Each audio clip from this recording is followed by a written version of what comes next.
ਆਪਾਂ चेतावनी रैली रखी है। सरकार ने कहता पहला क्या सी 25 क्विंटल प्रति एकड़ ही तुहाडा झोना खरीदिया जाना, बाकी नहीं खरीदिया जाना। ये ਉਹਦੇ ਤੇ ਆਪਾਂ ਇਹ ਸਟੈਪ ਚੱਕਿਆ ਸੀ, ਫਿਰ ਕੱਟ ਕਰਕੇ ਚੇਤਾਵਨੀ ਦਿੰਨੇ ਆ ਕਿ ਫਿਰ ਚੰਡੀਗੜ੍ਹ ਵੀ ਘੇਰਾਂਗੇ। ਉਸ ਤੋਂ ਬਾਅਦ ਅਗਲੀ ਗੱਲ ਸੀ ਕਿ ਨਰਮੇ ਦਾ ਵੱਡੀ ਪੱਧਰ ਤੇ ਨੁਕਸਾਨ ਹੋ ਗਿਆ। ਸਾਡੇ ਮੁੱਖ ਮੰਤਰੀ ਜੀ ਗੇੜਾ ਕੱਢ ਕੇ ਮੁੜਦੇ, ਕੋਈ ਅਨਾਉਂਸਮੈਂਟ ਨਹੀਂ ਕੀਤਾ, ਕੋਈ ਐਲਾਨ ਨਹੀਂ ਕਰਕੇ ਗਏ। ਕਿਸਾਨਾਂ ਨੂੰ ਮੁਆਵਜ਼ਾ ਦਿਵਾਉਣਾ ਹੈ, ਉਹਦੀ ਖਾਤਰ ਆਪਾਂ ਇਹ ਕਰ ਰਹੇ ਹਾਂ।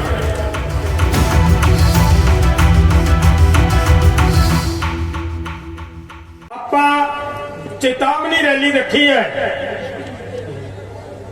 ਇਹਦਾ ਮਤਲਬ ਕੀ ਹੈ ਦੋਸਤੋ? सरकार ने मेरे तो पहला कृपा सिंह एक गल कह के गया है। सरकार ने कहता पहला क्या सी 25 क्विंटल प्रति एकड़ ही तुहाडा झोना खरीदिया जाना, बाकी नहीं खरीदिया जाना। ये ਉਹਦੇ ਤੇ ਆਪਾਂ ਇਹ ਸਟੈਪ ਚੱਕਿਆ ਸੀ, ਫਿਰ ਕੱਟ ਕਰਕੇ ਚੇਤਾਵਨੀ ਦਿੰਨੇ ਆ ਕਿ ਫਿਰ ਚੰਡੀਗੜ੍ਹ ਵੀ ਘੇਰਾਂਗੇ। ਉਸ ਤੋਂ ਬਾਅਦ ਅਗਲੀ ਗੱਲ ਸੀ ਕਿ ਨਰਮੇ ਦਾ ਵੱਡੀ ਪੱਧਰ ਤੇ ਨੁਕਸਾਨ ਹੋ ਗਿਆ। ਸਾਡੇ ਮੁੱਖ ਮੰਤਰੀ ਜੀ ਗੇੜਾ ਕੱਢ ਕੇ ਮੁੜਦੇ, ਕੋਈ ਅਨਾਉਂਸਮੈਂਟ ਨਹੀਂ ਕੀਤਾ, ਕੋਈ ਐਲਾਨ ਨਹੀਂ ਕਰਕੇ ਗਏ। ਕਿਸਾਨਾਂ ਨੂੰ ਮੁਆਵਜ਼ਾ ਦਿਵਾਉਣਾ ਹੈ, ਉਹਦੀ ਖਾਤਰ ਆਪਾਂ ਇਹ ਕਰ ਰਹੇ ਹਾਂ। ਅਗਲੀ ਗੱਲ, ਹਜੇ ਤੁਹਾਡੀਆਂ ਫਸਲਾਂ ਵਿੱਚ ਵਿਚਾਲੇ ਖੜੀਆਂ, ਬਿਜਲੀ ਬੰਦ ਕਰਤੀ ਇਹਨਾਂ ਨੇ, 2 ਥਰਮਲ ਬੰਦ ਕਰਤੇ। ਕਿਸਾਨਾਂ ਨੂੰ ਬਿਜਲੀ ਨਹੀਂ ਮਿਲ ਰਹੀ, ਘਰਾਂ ਦੇ ਵਿੱਚ ਬਿਜਲੀ ਨਹੀਂ ਮਿਲ ਰਹੀ। ਉਹਦੀ ਖਾਤਰ ਚੇਤਾਵਨੀ ਹੈ ਕਿ ਅਸੀਂ ਚੰਡੀਗੜ੍ਹ ਆਵਾਂਗੇ। ਅਗਰ ਤੁਸੀਂ ਨਾ ਸਮਝੇ ਤਾਂ ਅਗਲੀ ਗੱਲ ਹੈ ਕਿ ਅਸੀਂ ਇਹ ਕਹਿਣਾ ਚਾਹੁੰਦੇ ਹਾਂ ਕਿ ਪੰਜਾਬ ਦੇ ਮੁੱਖ ਮੰਤਰੀ ਵੰਡ ਤੋਂ ਪਹਿਲਾਂ ਕੈਪਟਨ ਅਮਰਿੰਦਰ ਸਿੰਘ ਨੇ, ਇੱਥੇ ਭਾਵੇਂ ਕੈਪਟਨ ਅਮਰਿੰਦਰ ਸਿੰਘ ਛੱਡ ਕੇ ਚਲਿਆ ਗਿਆ, ਸਰਕਾਰ ਉਸੇ ਕਾਂਗਰਸ ਦੀ ਹੈ, ਕਮਿਟਮੈਂਟ ਕੀਤੀ ਆ ਲੋਕਾਂ ਦੇ ਨਾਲ ਕਿ ਤੁਹਾਨੂੰ ਨੌਕਰੀਆਂ ਦੇਵਾਂਗੇ। ਵਾਅਦਾ ਕੀਤਾ ਕਿਸਾਨਾਂ ਨਾਲ ਕਿ ਤੁਹਾਡਾ ਸਾਰਾ ਕਰਜ਼ਾ ਮਾਫ ਕਰਾਂਗੇ, ਲੇਕਿਨ ਛੱਡ ਕੇ ਭੱਜ ਗਏ। ਉਹ ਭਾਵੇਂ ਭੱਜ ਗਿਆ, ਸਰਕਾਰ ਤਾਂ ਉਸੇ ਕਾਂਗਰਸ ਦੀ ਹੈ, ਉਸੇ ਕਾਂਗਰਸ ਨੂੰ ਵੋਟਾਂ ਪਾਈਆਂ। ਔਰ ਅਸੀਂ ਮੰਗ ਕਰਦੇ ਹਾਂ ਅੱਜ ਦੇ ਮੰਗ ਪੱਤਰ ਦੇ ਥਰੂ ਕਿ ਜਿਹੜਾ ਵਾਅਦਾ ਕੀਤਾ ਸੀ ਲੋਕਾਂ ਦੇ ਨਾਲ ਨੌਕਰੀਆਂ ਦੇਣ ਦਾ, ਔਰ ਜਾਂ ਜਿਹੜਾ ਵਾਅਦਾ ਕੀਤਾ ਸੀ ਕਿਸਾਨਾਂ ਦੇ ਕਰਜ਼ੇ ਮਾਫੀ ਦਾ, ਉਹ ਪੂਰਾ ਕੀਤਾ ਜਾਏ।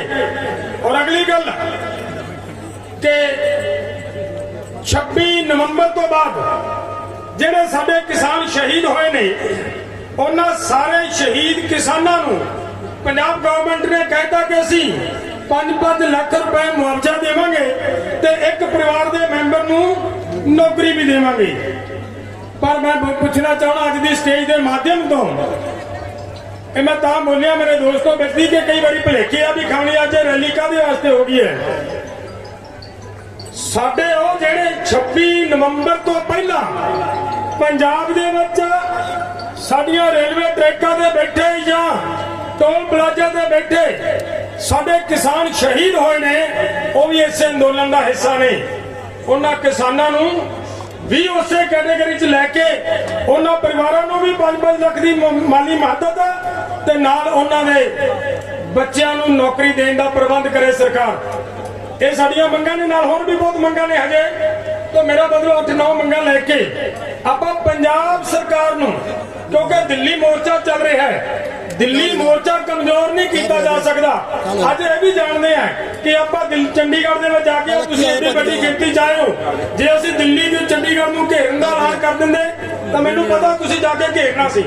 ਪਰ ਦੋਸਤੋ ਅਸੀਂ ਚੇਤਾਵਨੀ ਰੈਲੀ ਇਸ ਵਾਸਤੇ ਕਰ ਰਹੇ ਹਾਂ ਕਿ ਮੋਰਚਾ ਉਹ ਵੱਡਾ ਹੈ, ਉਹ ਮੋਰਚੇ ਨੂੰ ਆਪਾਂ ਜਿੱਤਣਾ। ਪਹਿਲਾਂ ਇਹਨਾਂ ਨੂੰ ਚੇਤਾਵਨੀ ਦਿੰਦੇ ਆ।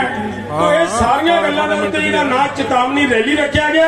ਇਹ ਸਮੱਸਿਆਵਾਂ ਸਨ ਸਾਡੇ ਸਾਹਮਣੇ, ਇਸ ਕਰਕੇ ਮੈਂ ਇੰਨੀ ਕੁ ਬੇਨਤੀ ਕਰਨੀ ਸੀ। ਆਪਣੇ ਬਾਕੀ ਲੀਡਰ ਨੇ, ਜਿਵੇਂ ਯੁੱਧਵੀਰ ਜੀ ਬੈਠੇ ਨੇ, ਬਹੁਤ ਸੀਨੀਅਰ ਲੀਡਰ ਨੇ।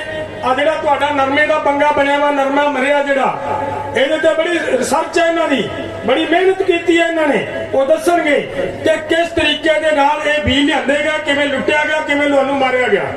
ਇਹਨਾਂ ਨੂੰ ਇਸੇ ਕਰਕੇ ਬੁਲਾਇਆ ਹੈ ਕਿ ਤੁਸੀਂ ਸਪੈਸ਼ਲ ਤੁਸੀਂ ਇਹਦੇ ਤੇ ਕੰਮ ਕੀਤਾ ਹੋਇਆ, ਇਹ ਗੱਲਾਂ ਬਾਤਾਂ ਤੁਸੀਂ ਕਿਸਾਨਾਂ ਨਾਲ ਸਾਂਝੀਆਂ ਕਰੋਗੇ। ਸੋ ਮੇਰੀ ਬੇਨਤੀ ਹੈ ਕਿ ਤਾਂ ਸਾਰੇ ਕਿਸਾਨ ਵੀਰਾਂ ਨੂੰ, ਦੇਖੋ ਗਰਮੀ ਬਹੁਤ ਹੈ, ਕੋਈ ਦੋ ਰਾਵਾਂ ਨਹੀਂ, ਪਰ रिक्वेस्ट है दोस्तों के दाना ਦਾਣਾ ਦਾਣਾ ਚਕਵਾਉਣਾ ਹੈ ਕਿ ਨਹੀਂ ਚਕਵਾਉਣਾ, ਹੱਥ ਖੜਾ ਕਰਕੇ ਦੱਸਿਓ ਸਾਰੇ।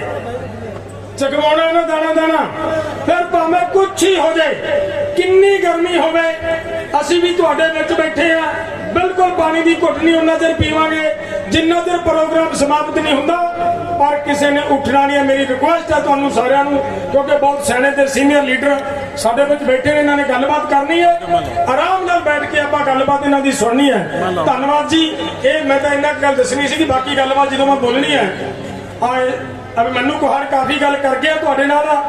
ਉਹ APMC ਮੰਡੀ ਦੇ ਕਾਨੂੰਨ ਦੀ ਆ ਕੰਟਰੈਕਟ ਫਾਰਮ ਦੇ ਬਾਰੇ ਦੇ ਵਿੱਚ ਇਹਨਾਂ ਦੇ ਜਿਹੜੇ BJP ਦੇ ਲਫ਼ਜ਼ ਮੈਂ ਨਹੀਂ ਵਰਤਣਾ ਚਾਹੁੰਦਾ, ਜਿਹੇ ਜੀ ਮੇਰੀ ਦਾੜੀ ਹੈ, ਲੇਕਿਨ ਜਿਹੇ ਜੀ ਭਗਾਈ ਕਰਦੇ ਨੇ ਕਿ ਇੱਕ ਵੀ ਗਲਤੀ ਦੱਸ ਕੇ ਵਿਖਾਉਣਾ, ਇਹਦੇ ਵਿੱਚ ਮੈਂ ਗਲਤੀਆਂ ਦਾ ਢੇਰ ਦੱਸ ਕੇ ਜਾਣਾ ਹੈ ਕਿ ਕੀ ਕੁਝ ਕਰਤੂਤਾਂ ਨੇ ਇਹਨਾਂ ਦੀਆਂ ਇਸ ਕਾਨੂੰਨ ਦੇ ਵਿੱਚ, ਕਿਵੇਂ ਲੋਕਾਂ ਨੂੰ ਮੂਰਖ ਬਣਾਉਣ ਦੀ ਕੋਸ਼ਿਸ਼ ਕੀਤੀ ਗਈ ਹੈ ਇਸ ਕਾਨੂੰਨ ਦੇ ਰਾਹੀਂ।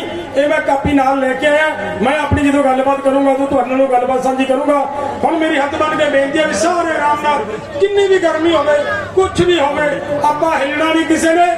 ਆਪਣੇ UP ਤੋਂ ਆਏ, ਆਪਣੇ ਮਹਾਰਾਸ਼ਟਰ ਤੋਂ ਆਏ, ਹਰਿਆਣੇ ਤੋਂ ਆਏ ਔਰ ਦਿੱਲੀ ਤੋਂ ਆਏ ਲੀਡਰਾਂ ਨੂੰ ਪਤਾ ਲੱਗੇ ਕਿ ਇਹ ਕਿਸਾਨਾਂ ਦੇ ਵਿੱਚ ਡਿਸਿਪਲਿਨ ਹੈਗਾ, ਇਹ ਡਿਸਿਪਲਿਨ ਰੱਖਣ ਜਾਣਦੇ ਆ। ਸੋ ਇੰਨੀ ਮੇਰੀ ਬੇਨਤੀ ਪ੍ਰਵਾਨ ਕਰੋ। ਧੰਨਵਾਦ। ਵਾਹਿਗੁਰੂ ਜੀ ਕਾ ਖਾਲਸਾ, ਵਾਹਿਗੁਰੂ ਜੀ ਕੀ ਫਤਿਹ।